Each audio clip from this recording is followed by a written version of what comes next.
Maybe we can drop the people again.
Sorry about last week. I was struggling with the, the flu, and it's still struggling with me, although I said goodbye to it, hanging around. I don't think you'll get it by listening to me, but you may get some other illness. So we're still going rather slowly through the text. And really, I'm taking this time because when I first encountered this sutra in particular, without the aid of my teacher who was lecturing, and used extensive commentary from his own mind and heart rather than just the standard commentaries that go with it. There's some really wonderful commentaries to this text if you want to study it and you have access to the Chinese. The Suchao, which is the great treatise on the Avamtasaka Sutra. It's immense. It's only been partially translated into English by a master Qing Liang. And this is wonderful, but the Chinese is even more difficult than this text. And he did the commentary, and then he did a commentary on his commentary to help us understand it. So these guys were not messing around with their erudition and scholarship. But my teacher's commentary, if you're thinking about this is really in the 1970s and 80s in Go Out Monastery in San Francisco. And we weren't coming with that background. And so my teacher's strong approach was the belief that these texts were taught, lectured, passed along for people, not for devas or gods or Buddhas and Bodhisattvas, although they're included in the audience. But primarily these were spoken and directed at the human condition, at the human mind. And that even us in the late 60s, early 70s in San Francisco had that potential, smothered as it was and other things at the time. And so his commentary often would use very graphic and immediate imagery and thoughts and ideas and allusions from the culture at the time to illustrate and bring this alive. To that extent, I'm trying to do the same. Sometimes I'll bring in his actual commentary. I'm going to read a passage tonight to show you some of the flavor of that, and also how I'll share passages that meant a lot to me at the time and encounter it. And then other times I'll reach out for my, reach out for my own, and I don't know if they'll connect or not. One of the things that's changed, I think, since that time is that almost the dominant way we make sense of things now has become more technological and scientific. And if I don't use some language or allusions to that to interpenetrate with this text, it seems like it's talking about another world, another realm, when in fact it includes the purview of science within it. We just never really unpacked it that way. So sometimes I'll do that. But mostly I'm trying to keep it really existential to the here and now and the human. So I'm just looking at this passage now that you have, which I think is on page 5 of your text. And some of you are new to this. We haven't gone very far into the text. But basically what's happening here, this whole chapter is entitled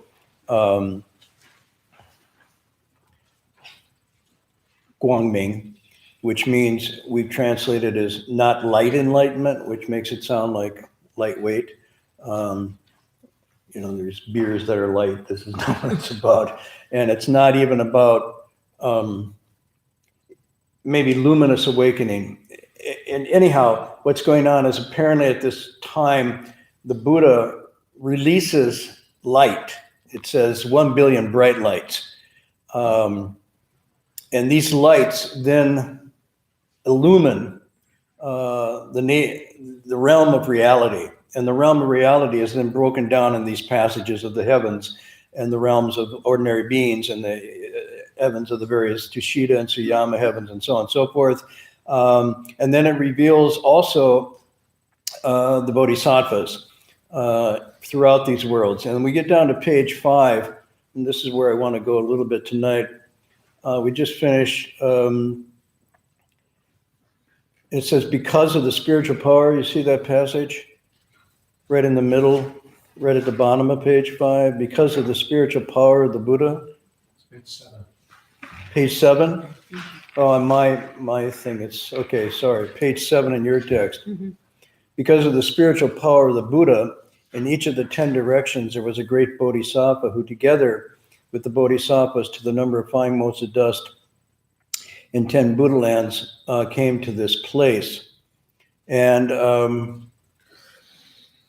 then you go up to the page before at the bottom, it says, all of these were clearly reviewed in this light. So we got two things going on. First, all of this phenomena was revealed in this light. And then secondly, because of the spiritual power of the Buddha who is releasing this light and making these things obvious, these bodhisattvas throughout all of the realms of reality are responding to this light, and they're all coming to this place where the Buddha is releasing. So it's almost like a lighthouse, a beacon, and it's drawing in all these bodhisattvas. So we'll go a little bit on, I don't know how much we'll get to tonight, but we'll try. Clearly revealed in this light. The text says clearly, but it's only clear to these bodhisattvas. Let's be clear about that. It's not like everybody in these worlds is seeing this. And we described the beings of these worlds. Remember, we went through that, various beings in various worlds in the various continents. Not everybody's picking up on this light. So it's only clearly revealed to bodhisattvas. Why? I mean, it's a very interesting question. It's not like it was selectively put out only to be delivered to the bodhisattvas, but they're the only ones that are really clearly seeing this. It doesn't mean that others don't pick up on some phenomena. In the Lotus Sutra, for example, the Buddha goes through a similar type of releasing of signs and portents of some sort, sound and light and so forth. Not everybody picks it up. Right in that same time, in that same place, only some pick it up. Shariputra picks it up kind of obliquely. So the bodhisattvas in the Lotus Sutra go, whoa, here's that light, wow.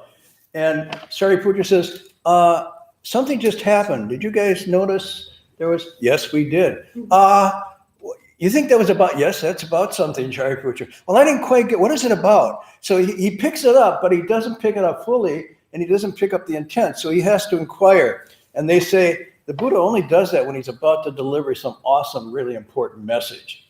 Oh, wow. Okay, he says. There's others in there saying like, duh, what? What light? What message? They're not picking it up at all. So it's really interesting that it's put out universally, but selectively perceived. And this is an important concept. In the sense, my teacher would often say the text itself that we're looking at universally puts out light, but we only selectively receive elements of it. We may receive none of it. We may look at the text and say, I have no idea what that's talking about. Or we may say, I got a kind of feeling about that. There was something in the imagery or whatnot that resonated with me. And there's other people that say, oh my gosh, it's just as clear as glasses in my hand, what that's talking about. So it's not the same that everybody gets it. There's two things going on. I mean, at least two things with the light. One is there's a light without, which is this light that the Buddha is, quote, emitting. And I think we look at this more clearly. It's really talking about wisdom. There's a wisdom radiance that's put out. And in someone who's a cultivated person, regardless of whether they're Buddha or Bodhisattvas, even a person who is in a sagely orientation and aware, a cultivated person, if you will, a completed person, they can illuminate, and I mean that in quotation marks, they can clear the air, they can demonstrate, they can highlight, they can expose things to us, so they can reveal. And they can do that in many ways. So I want to sort of suggest tonight, although the text doesn't explicitly say it, this light that is being released, you can take literally, that there is, in fact, a kind of palpable, visible radiance that's emitted. And people who have the disposition and the roots and the clarity pick it up immediately. Others only pick up an echo of it or a vibe of it. And this can be released, by the way, through words. It can be released through actions, the three karmas. In other words, this case, through the physical manifestation, the Buddha releases it through his body. So there's a physical, and not necessarily any words are spoke here. So the light is released physically, but they can also be released through what we call mental acts, thoughts. So you have the three karmas, and out of those three karmas, light can be released. And so even though we're not there, we can still, if we read the text closely and have a resonance, we can pick up the light through the words of the text, through the imagery of the text. Also, in a more ongoing sense, the light continues to be released for those who have, I don't know, it's not the radar exactly. What do you need? Light receptacle, the photon orientation, photovoltaic. Is that right? Yeah. You got the cells that can pick it up. This can happen in music. It can happen in art. It can happen even in smells. It can happen in dreams. This light can come through mental actions, physical actions, verbal actions. But on the mental level, it's very curious how this occurs. And you'll see in the biographies and autobiographies of many cultivators how they have visions or dreams. And in those dreams, they receive this light. They get messages that come very, very clearly to them. And it's quite remarkable. And this cuts across traditions. It's not just in the Buddhist tradition. So we're looking at some phenomena here that's really pretty broad. That's the light without. There's also a light within, which is referring to our own light. This is innate. It's said to be inherent, but it's not fully radiant because it's obscured. It's covered over. It's damped down. And so there's an expression that all of cultivation, your cultivation consists of not seeking light, which a lot of people think of seeking an enlightenment or awakening, but rather removing the covering or eliminating the shadows that cover over the light. So this gets down to the real basic thing about what does it mean to be a Buddhist cultivator? What does it mean to cultivate spiritually? In this tradition, the light which the Buddha releases is said to be whole and complete in every living being. And it's not greater in a Buddha or Bodhisattva and then lesser in humans, but just differently realized or manifest. So this is a very important concept, because you could spend your time thinking, I don't have the light, I'm deficient, I don't have the understanding, therefore I need to get it. I need to go out and get it by any means I can, hook or crook. I pray for it. I fast for it. I mean, not fast quick, but fast deprivation fast. I atone for my sins for it. I buy it. I try to make offerings on the altar here. If I make more and more offerings, I'll get a return of light. It's like an investment portfolio. You think, if I bring in all these goodies for the Buddhas and Bodhisattvas and the monks and nuns and just inundate them with all kinds of things, someone will give me the light. And then if we don't get it, we get kind of, peed off. Maybe this place doesn't have it. If I go someplace else, I'll get it. And thus begins the spiritual quest for the light. So this light, when it says, return the light, illumine within, the actual practice that you're doing, it's Wei Guang Fan Jiao, the same Guang that's on here. But what it means really is not so much to return it, because it's already whole and complete. It's basically, don't let it leak out. Don't let it leak out. So instead of thinking returning the light, retain the light. So the actual practice of self-cultivation doesn't involve seeking madly, even avidly, for spiritual awakening, but simply going through the really mundane, ordinary human process of getting rid of that which covers or obscures the light. Bad habits and faults, broken precepts, malintentions, constant hungering for things that you can't get, and when you get them, you're not satisfied, and so it goes on and on and on. This is how the light, the text says, is squandered. We let that light go out, our sense organs, the eyes, the ears, the nose, and tongue, constantly chasing after things, sight, sound, smells. And by that process, the light is actually drained out. And yet it can be restored at any time. But we're in a constant habituated process of what the text call outflowing. Now, outflowing is a liquid, could be a liquid metaphor, but it's also a light metaphor. Outfluxing, if you want. Outluxing. That's a good one. Outlux. Okay, the light is going out. And this is why when you're engaged in this, you will feel a drain. This is not imaginary. You will viscerally feel an exhaustion, a tiredness, a fatigue, an emptiness that comes when you're outfluxing, outflowing. So this is very real. The opposite occurs when you're not doing that. For example, if you go to a spiritual retreat of some sort, and during that retreat, you're holding precepts. You're not killing, you're not stealing, you're not engaging in sex, you're not getting stoned, and you're pretty much not lying because you took a vow of silence. So you might be lying within through self-deception and whatnot, but you're at least not telling anybody that. You can still lie with your body. You can still lie with your body. I won't get into that, but body language is a way of lying. Everybody know what I mean? Yeah, okay, I don't have to go into it. But when you're not doing that, the light, the inherent light, naturally just returns. It doesn't go out. And you can see it and you can feel it after the first or second or third day of these type of retreats. Those of you who have done it know what I'm talking about. This is real. It's not imaginary. And after 7 days of doing this, you're absolutely full. And of course, then this 8th day arrives where you leave the retreat. And everything's a test to see what you'll do. On the 8th day of the retreat, it's so full, you can't hold it anymore.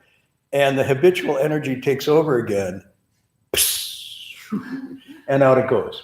It goes out in greed or anger or some foolishness. Very interesting. Today is called, what day is today? Black Friday. It's the day after Thanksgiving, but it has a name. Black Friday. Black Friday. Black is the opposite of light. So today, if you think about it, people were going madly in search of buying. Even though they didn't need it. It had nothing to do with need. You look at these sales, you owe it to yourself. You've just stocked up on Thanksgiving, everything is, you've got this special day devoted, and they're priming you for it because Black Wednesday starts on Tuesday. And it goes to Wednesday, And then it says, don't miss a chance text at the table while you're sitting with your family because the bargains are out there. They actually, it's like a documentary films, people sitting at the table, the turkey dinner, it was the homecoming, everybody was there, and people were at the getting sales, getting bargains. And then Friday, the dam breaks and everybody goes out. So in a sense, you could think of Black Friday as the outgoing, outflowing of your energy to buy.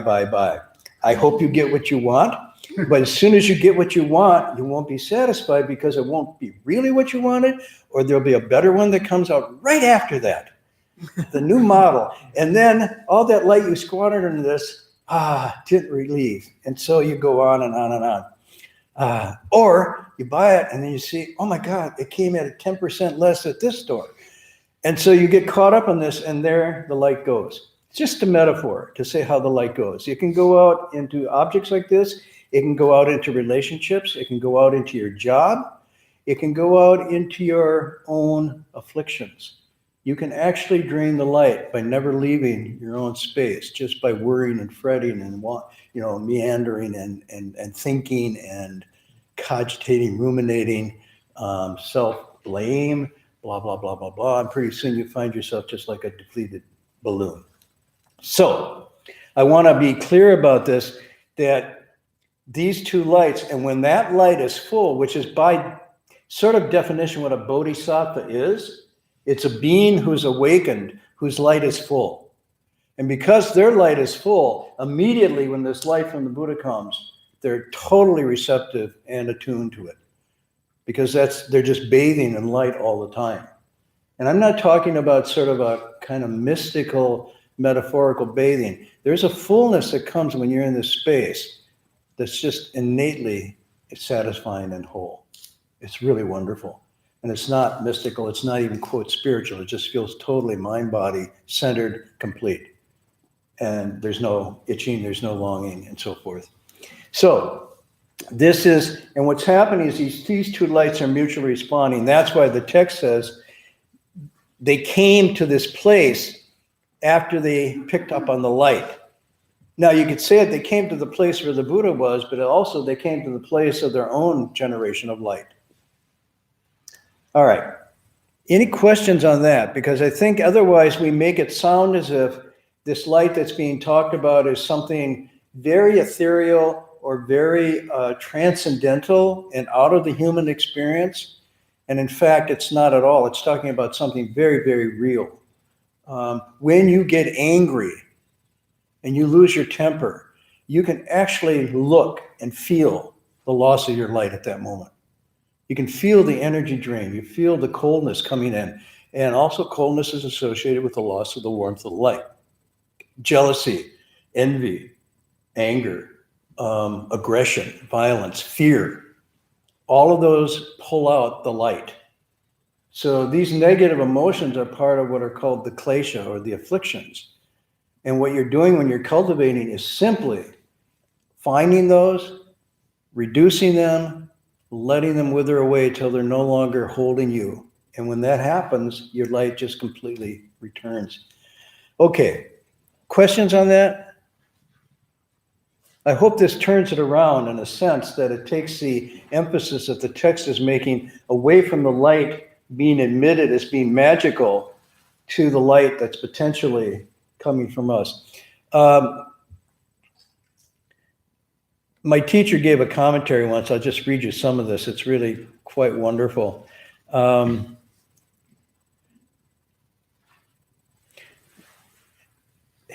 This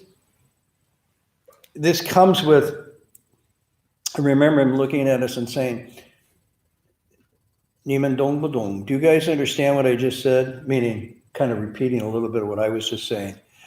And they would, oh yeah, we get it. And then someone would say, so any questions? Well, how do I know if I'm getting enlightened? And so the master would say, So he says, and this is the commentary that came, in the Shurangama Sutra. So some of you know about the Shurangama? Studied it a little bit? There was a Shurangama retreat usually in the summers. Some people here went to that. Yeah? Okay. It's a retreat devoted to this text. In the text, you remember Yajnadatta, this character, Yajnadatta. He was called the madman of Shravasti. Even in those days, they had madmen of Shravastis. We have a madman of Berkeley, a madman of Los Angeles, a madman of Washington. Oops, sorry. Didn't mean to do that. And so Yajnadatta looked in the mirror. So he got up in the morning, looked in the mirror, and he noticed that the person reflected in the mirror had a head. But he said, how come that person has a head and I don't? No, wait a minute. So he looks in the mirror. He says, the person reflected in there has a head. How come I don't? Where's my head? And then he ran wildly through the streets of Shravasti, asking everyone he met, have you seen my head? Where has it gone? And he accosted everybody he met, yet no one knew what he was doing or what to say to him. He already had his head, they said, so what's he looking for another one for? And then my teacher at that point, after relating this, says, you know, there's a lot of people just like that poor Yajnadatta. And so you're like, oh, those poor people, what are they doing? And he's saying, no, there's a lot of poor people like that Yajnadatta right here in this room. In fact, a lot of my disciples are like that poor Yajnadatta. He said, what? Asking when you're going to get enlightened? He says, those of you who haven't heard the explanation of the Shurangama, I'm reading you his commentary, you may not know about Yajnadatta, so I'm going to tell you. He's very interesting. And then he repeats the story. He looks in the mirror. He exclaims, hey, that guy has a head. How come I don't have a head? My head's been stolen. How can that guy in the mirror have a head and I have no head? That's not fair. Then he goes nuts. How can I live without a head? He immediately ran out the street shouting, will you see my head? Where did it go? Who has it? Give it back. And the people would say, now, wow. And my teacher said, so isn't that a case of with nothing to do, you go and look for something to do? Without a head, how could you have talked? Because he didn't realize that. How could he have been asking people about his head if he didn't have a head? But he couldn't put two and two together in that way. He didn't realize this. He was just attached to having lost his head and not having his head. So then there's a Chinese proverb that says, you're riding on the donkey looking for the donkey. You're riding on a horse searching for the horse. I don't know the Chinese for that. Anybody know the Zoma something? Oh, you know this one. So it's a very famous one. Riding in the car looking for the car. I left my car here someplace. I know I did. Where is it? Another expression they have is standing on Mount Lu looking for Mount Lu. Or you could say standing on Mount Everest looking for Mount Everest. So there's all these expressions. Astride the donkey, and you go looking, and you say, where's the donkey? You're on the horse, and you go looking, where did my horse go? Without realizing that you're riding it. That's the case of one single thought of ignorance clouding the person over so that he or she just goes looking all over for something they already have. Think about it. If you were to look down and break through that ignorance, then one would see, oh, I'm riding the horse. I don't need to look for it. Oh, I've been riding the donkey all along. I don't have to look after it. So this is a commentary that the master gave to this text that we're reading, even though he gave it from the Shurangama to the Avatamsaka.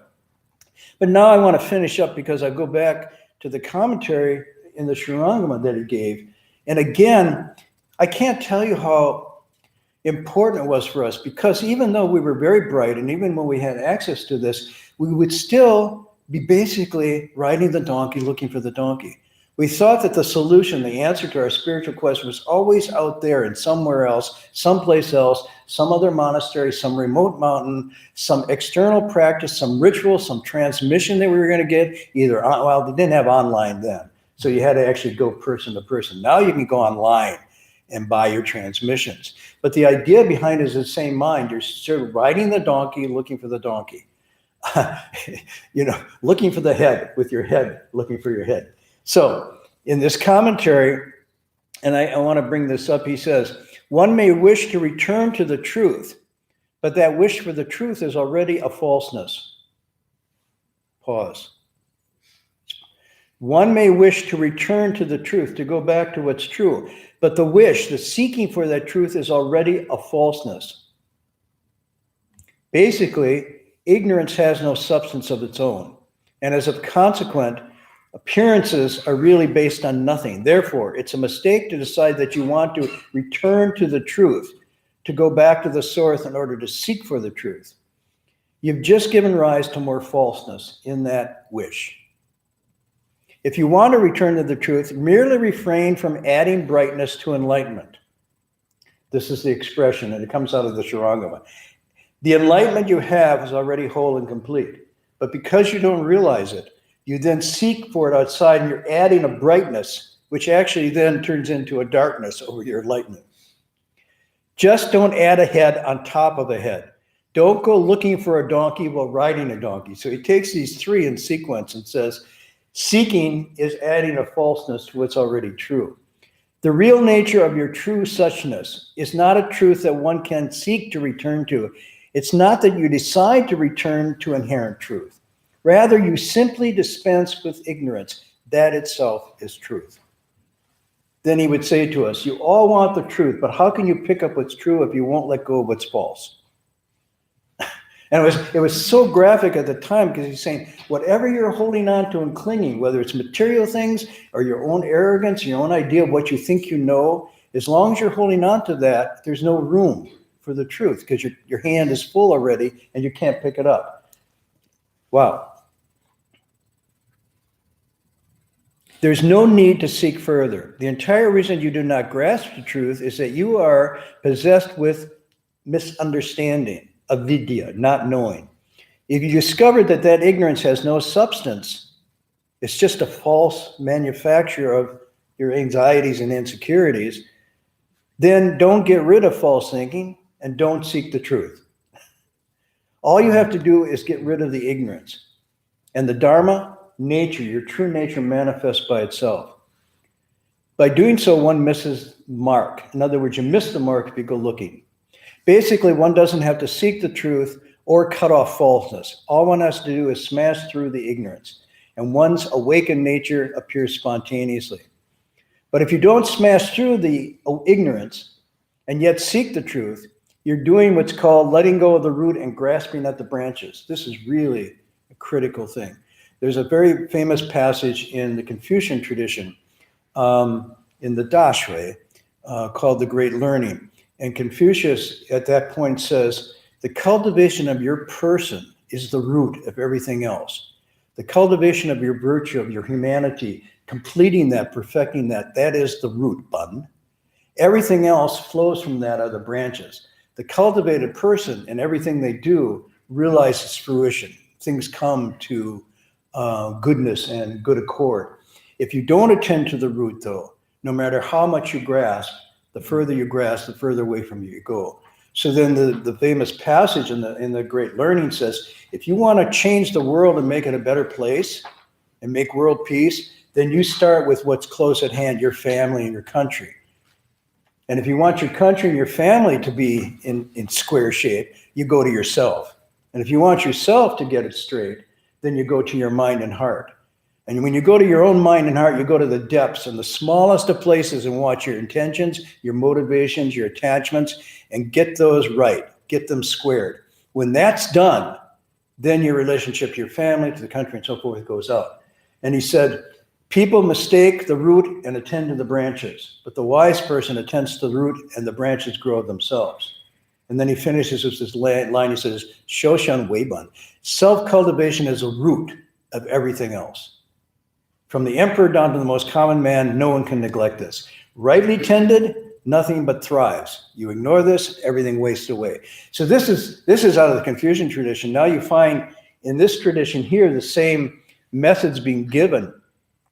Once you do this, he uses a line, letting go of the root and grasping the branches. The first step is to break through the ignorance. When the ignorance is destroyed, all the false appearances disappear and so forth. And how can one seek the truth when one hasn't destroyed one's confusion? This is really, it's like, how do you go seeking for the truth any more than going out into the dark without a light? If you have no light, you're just stumbling in the dark. The light is returned using your own powers. If one tries to do this, one ends up with even more false appearances. So this is a double commentary I was sharing with you on this topic, but also how I heard this again and again and again. I could say maybe at the 8th or 10th year, the master would say it again. I thought, that's remarkable. That's really insightful. I'm glad he finally got to that. And I go back in my notes 2 years ago, 6 years ago, 8 years ago, there was the very same thing.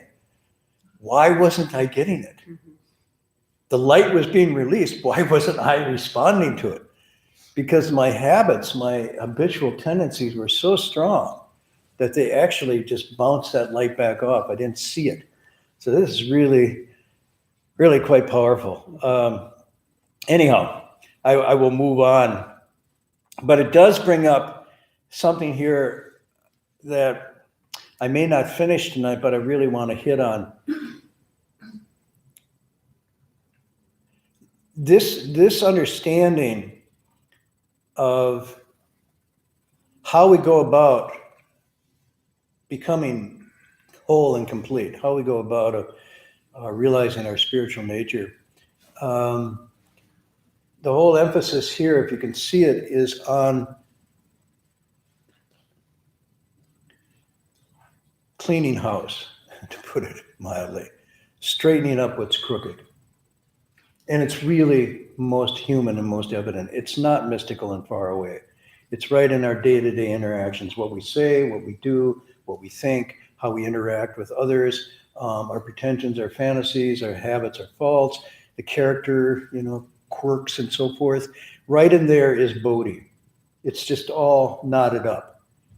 But only through the unknotting and the clarification of that does one become awakened. There's no other ground to cultivate. So part of this is, if you know this is the most important thing about the theory to understand. The next thing is, if you know the theory, you know where to look, and you know the methods for untying, then it's just a question of perseverance and patience. But if this theory is not clear, you can have perseverance and patience, and you're cooking sand hoping to get rice. It's just never going to turn into rice. So this is why the theory becomes so important. Then the next thing is almost looking at this, and I'm trying to look across traditions here a little bit. This seen or not seen has to do with not seriously understanding or taking stock of our strengths and our weaknesses. The strength is what brings you here tonight. Frankly, I'm just going to be really honest. Whatever brought you here tonight, maybe it was cold when you came in. Okay, I'll give you that. Maybe you thought this was something else. It was an AA meeting. It's not. So you're like, oh, that's not happening. Maybe you thought this was a place to meet somebody. It's not really. Not in that sense. But the impulse that gets you coming in to look at this text, to look at yourself, to think things over in this way, that's the strength. That's the root. And if the Sixth Patriarch says, if you attend to this, that's all you have to do. Eventually, you'll arrive. But the things that are the obstacles also are bound in with the strength. They're intermixed, they're intermingled. And so recognizing those really becomes important. If we say the bodhisattvas are seeing this because they're whole and complete and they've cultivated this away, then what keeps us from seeing in that way? And I'm going to suggest two things. One is Greek and one's Buddhist. Okay, the Buddhist one is called Trishna. It's a funny spelling. Trsna. I used to translate it as Tersna, but it's Trishna. Meaning? Thirst. Thirst. Yeah. So it's a fancy word, but it means just thirst. What kind of thirst? Excuse me. Not this kind. I'm thirsty, I drink, I'm satisfied. That's not that Trishna. Trishna, what is it? It's an unquenchable psychological longing that comes from not seeing things as they are. And it manifests in three ways. There's a thirst for immortality, not to die. A fear of dying leads to the thirst of wanting to live forever. There's a thirst for pleasure, just sensual gratification, this thirsting. And then there's a thirst for non-existing, or not the opposite of immortality, which is basically a kind of oblivion where you don't feel or sense anything. And the Buddha talked about these three thirsts as at the root of the human condition. When people do not see things clearly, these three thirsts arise. Eat, drink, and be merry because I fear I'm going to die. But then if I could beat the game and not die, that would be even better. So then you thirst for immortality, which comes out in many ways. Anybody here thirsty for immortality? Well, how about eternal long life? Well, I didn't say eternal. Huh? How about eternal youth? Oh, yes. I'd like to stay 20, 25, 30, 35, 40. I'm 70 some. Okay, I like to stay 70 for a while. It's okay. I don't want to become 80. I don't want to become 25. Da, da, da, da, da. So that thirst is a kind of modified thirst for immortality. And that comes about how? How do you get that? Well, you've got to eat organic food. If you eat organic food, you will not age and die. Science is showing this, or at least advertisements show this. Or you can get various elixirs of immortality now in bottles and pills and liquid form. Come on, you guys, boosters and whatnot, surgeries that make your skin go on and on and on. Some of my friends just went to a concert with somebody who is like a mummy, but she still doesn't look like a mummy. But the amount of surgical Botox, things that have happened in that process. Even I saw a concert the other night with somebody who is really quite old now. And she just basically said, well, here I am after uncountable surgeries, still looking like I did when I was 30, kind of. And then there was a pause, and then, oops, the mind doesn't get rejuvenated. So you can have a body that looks eternal, but your mind is still gonna, because you're losing 1 million brain cells a day after you're 26. So, come on. Well, I build mine up again because I take this brain thing and I got this thing I learned on NPR and I build my brain. Yeah, okay. So you're working out in the gym of your brain. Good luck. It's still going to go. You can love it. You can cherish it. You can cuddle it. You can give it the best foods and whatnot. It's still going to say, screw you and I'm out. Sorry, it's not going to be loyal. I hate to tell you this. You treat it really well, but at the end it just says, going, bye, gone. Sorry. So these three thirsts are one way that the light gets obscured and covered over, and it doesn't, and we don't see. Because when we're in the thirst for these three things, like when you're thirsty, you have a myopic focus. This is not samadhi. This is a thirsting samadhi. And all you're looking at is the pleasures and what's going to bring me pleasures. And conversely, you're putting blinders on to anything that causes you discomfort or pain. So you're on your pleasure focus. You do not want to hang around with anybody or anything that reminds you that you're not here as a pleasure machine to be immediately gratified with everything you have. Any relationship that's slightly going south, oh, I'm out of here. It's no longer pleasurable. You didn't live up to my expectations. I'm sorry. If there was a return policy on you, I'd take you back. But then there isn't. I just cut the ties and I move on to somebody else. Well, somebody else lasts for until that, you get the idea. So what you're doing is you're myopically focusing on the pleasures and just cutting your losses at every point. You have no loyalties except the pleasure principle. And in the end, will disappoint you as well. So then, if you're not, then you're the immortality one, and that one really becomes a quest. You become a religious zealot for preserving your body. The food, the sleep, the places you go, what you listen to, you're constantly cultivating this ideal temple of embodied youth, eternal, forever. Cosmetics. I think about it, especially in our country, somehow we have this thing that we don't like aging. We really don't acknowledge. In some countries, when you get aged, you're venerated and honored. Not here. You're totally ignored. even now, you say someone is an athlete at 35 is like they're already over the hill. And the struggle, I know because I have sisters, their struggle to maintain their youthful beauty and their identity is a bittersweet battle that is never won. And yet they feel like they can never put down the sword, the cosmetic brush, the weight reductions and so on and so forth. And it's like a kind of suffering. And yet the goal is never really attainable, because even if you attain it, time doth make withers of us all. Yeah. So then the next thing is the thirst for non-existence, which is, okay, I'm just going to blot out. I'm going to zone out and completely, and this can be done by drugs, or it can be done by a slow type of suicide. But you basically inure yourself to any sensation whatsoever. You totally drop out and you enter an oblivious state. But that becomes your myopic focus. So you don't want anything around that stimulates, excites, or reminds you of experience, feeling, sensation. And the Buddha was very clear about this. He says this happens not only in the worldly realm, but it happens in the world transcending realm. You look for the pleasures and you imagine heaven to be the pleasures exactly. When you go to that place, it'll be unstopping pleasure. Eat, drink, and marry forever and ever in this heaven. That's how you envision heaven. Or you envision it as eternal life in the next realm, not in here. Or you envision it as a sort of deathlessness in the beyond and a lifelessness. So that's Trishna. The other one, the Greek one I was going to talk about is hubris. Anybody know hubris? Pride. Pride.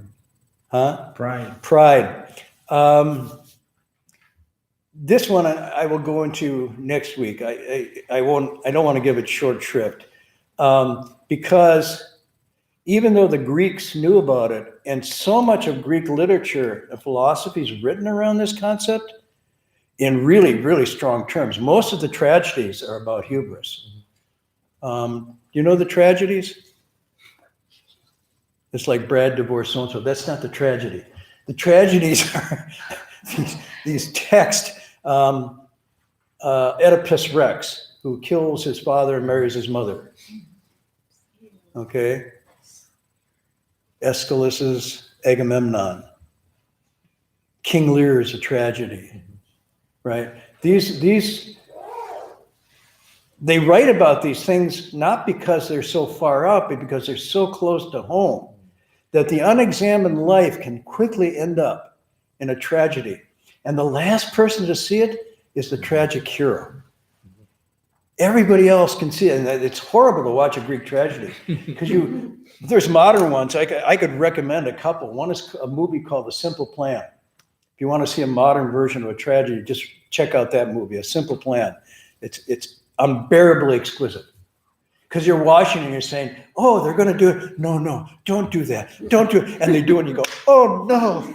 And it just goes, and it goes another scene and they go, now they're going to, no, they wouldn't do that. No, they're not. Oh, they're going to do it. Oh. And you can just see the slide tipping. And pretty soon you know they're just going to fall off the deep end.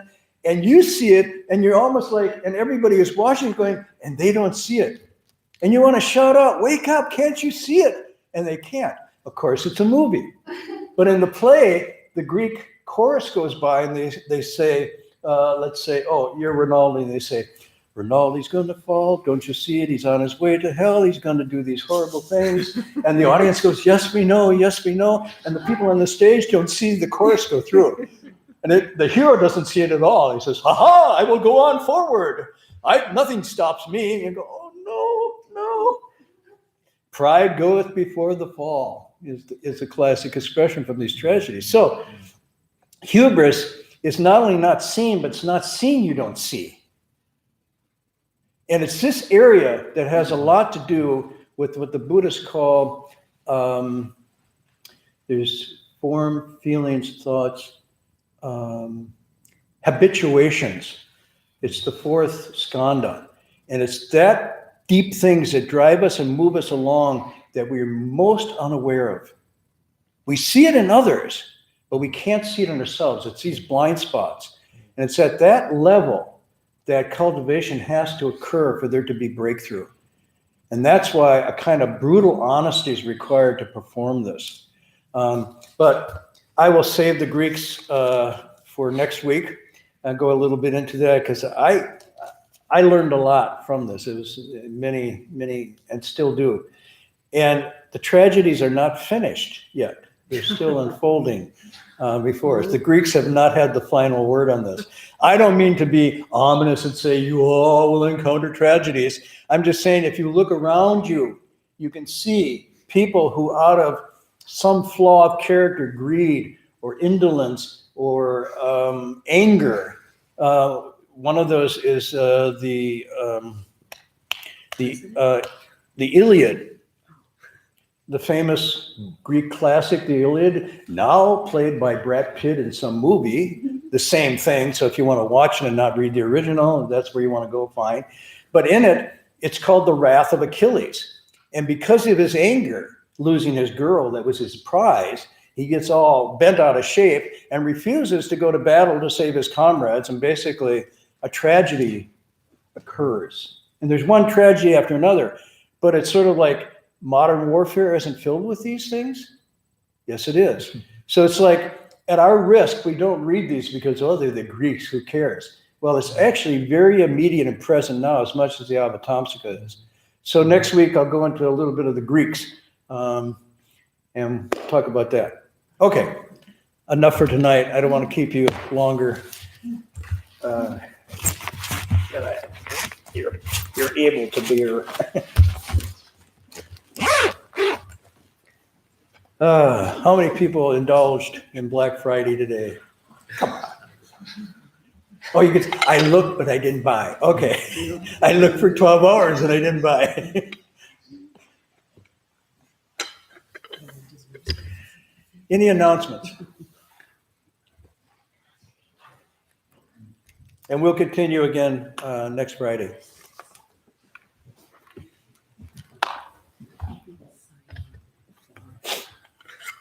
So you can see a different scenario in the monastery. We have some drum bells and wooden fishes, marine fishes. We use them for our 3 days Amitabha session. We started today. It will be tomorrow and after tomorrow. Tomorrow we start 8:30. We recite the Buddha's name, Amitabha's name, what is infinite light Buddha. It's a time to make... Interesting. Yeah. So definitely this is the good exercise to open up and kind of restore your life. And this is not, it's very common effort. So many of us coming here support each other, and it's very wonderful. So the Black Friday and Bright Saturday. Bright Saturday. All right. So tomorrow 8:30 we start. Lunch is provided, and 10:45. And after lunch, 1:30, we continue our recitation until 4:30. 5:15 is meditation, evening ceremony, and it will be a lecture, 7:30 p.m. Monk Heng Sure from Australia. It will give an online lecture here. That's a kind of emitting of light. Now I think about it. He's in another world, and, whatever, he's emitting a lecture light, and it's being transmitted to this world. But not by spiritual power. This is technological power, I think, primarily. But the metaphor holds. Metaphor holds to a limited degree. Yeah. And what else? I think on this coming Tuesday, it will be the last visit of Aigiri monks from Thai Forest Sangha, from Ajahn Chah tradition. And they start at the beginning of January their 4-month winter retreat. So if you want to see, I don't know who is coming, but it's very possible to be Ajahn Pasan or Ajahn Kuranadam or Ajahn Naniko, 3 Kabbats.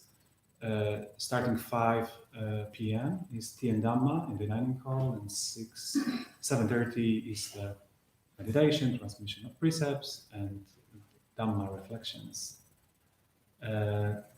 And other classes are still going on, so you can check out Monday, Wednesday, Thursday, and Friday next week. welcome here. So I think we're gonna stop, I forgot, Ken said, somewhere around 10th or 11th. Let's see, today is the 30th, so the next Two more Friday. Fridays. 13. Next Friday would be I one more after One next more after Friday. that, yeah. So two more Friday nights, and then we break for the winter break, and then come back beginning of the next semester and continue. Okay, we're gonna do the transference in English. Those of you who don't have a copy, there are copies of the transference in the back. If some of you, can you check?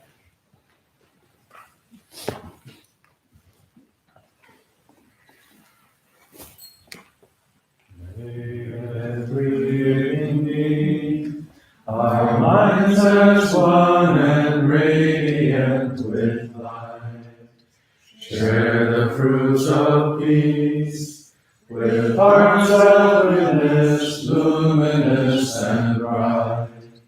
If people hear and see how hands and hearts can find in giving unity, may our minds awake to great compassion, wisdom, and to joy. May kindness find reward. May all who sorrow leave their grief and pain. May the soundless light break the darkness of our endless night. Because our hearts are one, this world of pain turns into paradise. May all become compassionate and wise. May all become compassionate and wise.